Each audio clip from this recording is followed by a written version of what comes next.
아픔을 기록하고 미리 진단받고 나만의 진료 도우미 어플리케이션 아프지마를 개발한 컴백홈 팀 발표 시작하겠습니다. 목차는 다음과 같습니다. 다들 혹시 이런 경험도 있으셨을까요?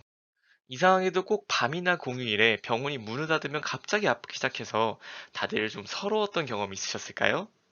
그리고 막상 참았다가 아침에 병원을 가도 언제부터 아프셨어요? 라는 말을 들으면 평소에는 아팠는데 언제부터 아팠는지 얼마나 아팠는지 정확히 생각이 나지 않아 제대로 못한 경험이 있으실 겁니다.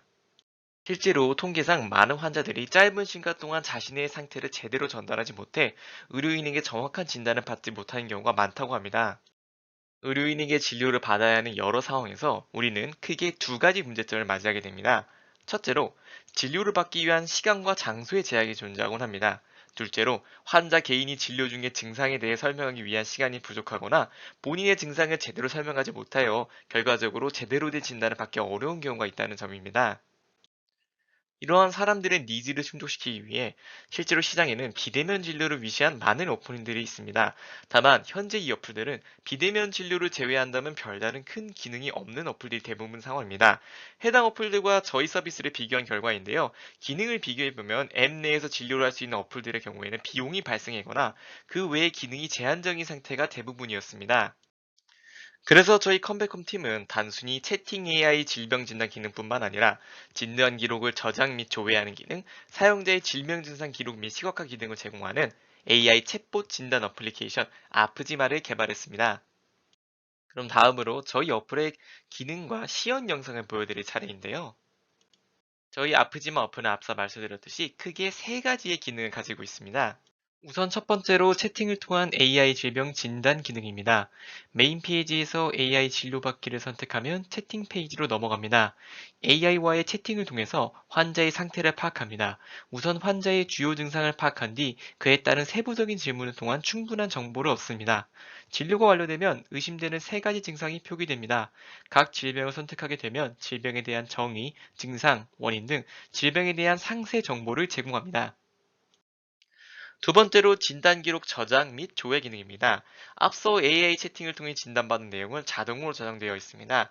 메인 페이지에서는 최대 3개의 최근 진단 내역을 확인하실 수 있고 방금 보신 것 같이 하단 내비게이션 바를 통해 그 내용에 대해 접근하실 수 있습니다. 마지막으로 증상 기록 및 시각화 기능입니다.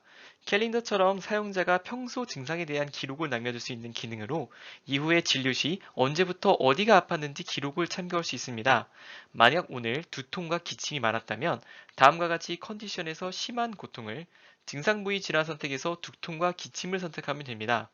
선택사항이 없는 증상이라면 아래의 증상 추가를 통해 추가할 수 있습니다.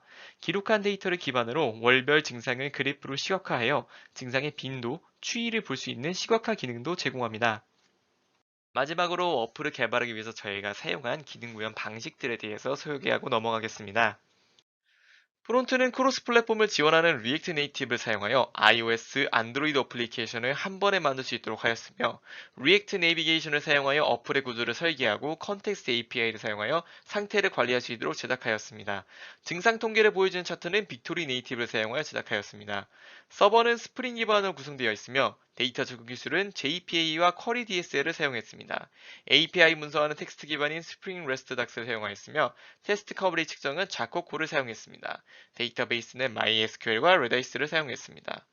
AI 서버는 파이썬 플라스크를 기반으로 가볍게 API 배포를 진행하였으며 AI에 대한 설명은 다음 파트에 좀 더 설명하겠습니다. AI 진단 모델은 회사의 기존 솔루션의 성능 이상의 모델을 설계하는 것을 목표로 하였습니다.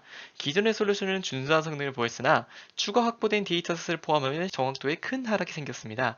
저희 팀은 이러한 성능 지표의 하락을 극복하고 성능을 향상시키고자 데이터와 모델 측면에서 AI 개발을 진행했습니다. 저희가 기업으로부터 제공받은 데이터는 다음과 같습니다. 주요 증상, 증상 시작 시점에 대한 답변, 환자의 나이 등 진료 시 차트에 작성한 내용과 의사가 진단 내린 증상 대분류와 병명으로 이루어져 있습니다. 저희는 다음과의 문제를 해결해야 했습니다. 첫 번째로 같은 컬럼이라도 증상에 따라 상이한 질문에 대한 답변이 들어왔습니다. 다음으로 특정 성별에만 나타내는 증상 질병이 존재하므로 남성에게 여성의 질병이 나타나는 등의 문제를 찾아내 방지할 필요가 있었습니다. 마지막으로 해당 데이터는 데이터 수에 비해 클래스가 많고 그러하여 클래스 불균형이 매우 심하였습니다. 기존 솔루션에서는 첫 번째 문제를 환자의 기본 답변을 통해 주요 증상 예측하는 부분과 그 후 추가 질문을 통해 자세한 질병 예측하는 부분으로 나누었고, 성별 문제를 해결을 위해 남성용과 여성용 모델을 따로 만들었습니다. 저희는 이 두 단계로 나누어 진행하는 방식을 차용하되 데이터 수가 적기 때문에 성별에 따라 나눠 학습할 경우 성능이 저하될 것이라 판단하였고, 이 부분은 다른 방법으로 해결하고자 하였습니다.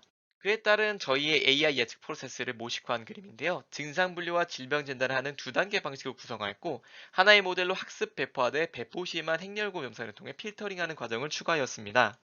증상 분류에 활용한 기술들입니다. TF-IDF는 문서 내 단어의 중요도나 문서 분류 등에 사용하는 통계 기반 가중치로 전체 문서 중 해당 문서에만 자주 나타날수록 큰 값을 가집니다. 다음으로 사용한 심층신경망은 인간의 뇌를 모사한 알고리즘으로 다수의 은익층을 쌓은 인공신경망입니다.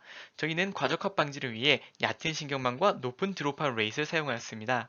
질병 진단 부분에서는 한국의 코버트를 사용하여 사전 학습된 코버트 모델을 활용했습니다. 저희는 샘플마다 모든 컬럼 값들을 이어부터 하나의 문자로를 만들어 코버트를 파인 튜닝하여 사용하였습니다.